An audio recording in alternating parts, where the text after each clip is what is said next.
Hi, I'm Patrick Tuttle, the real estate guy with Legacy Real Estate Services with FAQ Friday for today. It is November 1st, 2019. Man, is the year getting away from us or what? Got a great question from a prospective tenant today about application fees versus application deposits. I'll be right back with the answers.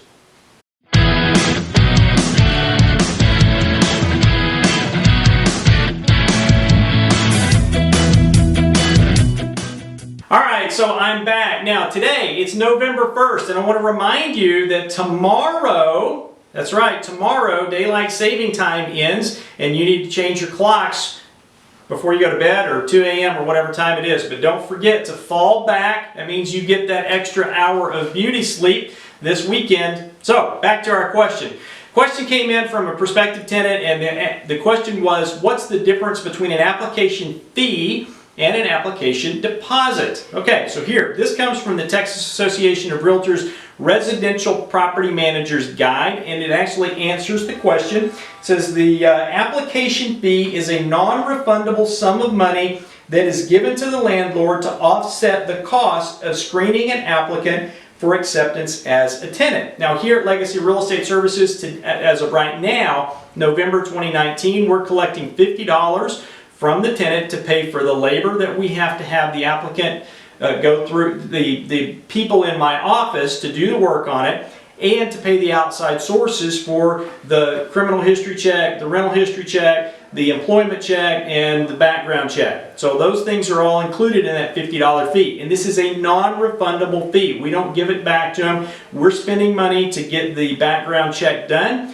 and I've got labor involved in that, so it's non-refundable. The other thing is what's known as a deposit, an application deposit, and that's a sum of money that is given to the landlord in connection with a rental application and is refundable to the applicant if the applicant is rejected as a tenant. So how does this work? Well, let's say that we're showing the property at 123 Elm Street, and I've got a tenant applicant that is there, and they say, what do I need to do to secure this property? I say, well, I can accept a deposit from you that would be refundable as long as you meet the criteria for us to rent.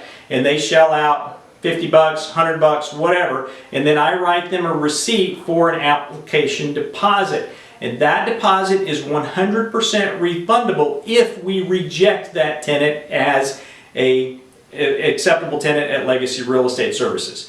That's the way that would work. Now, as a rule, we don't do this. We do not do the application deposit because I don't want to accept anybody's money other than the application fee, which pays us for the work that we're going to do on the background check, the rental history check, the employment check, credit check. That's what I want to get paid for up front so that I can run that background report. I don't want to have to account for a deposit until I've got that tenant agreed that we're going to rent to them and we're going to put them into a property. So here at Legacy Real Estate Services, we'll collect an application fee, but not a deposit. And if you ever get to a property and somebody says they represent us, refer them back to this video and say, Pat said, we don't do that, because we don't. I don't want to accept a deposit. I know there are other property managers in town who will not run an application unless they have the full deposit from the tenant. To me, that's ludicrous because I don't even know if that tenant's acceptable. Once I know that they're acceptable, then we'll invite them to pay a deposit to reserve the property, and we'll take it off the market at that point. So I hope that answers your question out there. If you've got other questions for me, call me, 915-588-1850, or visit with me online at patricktuttle.com.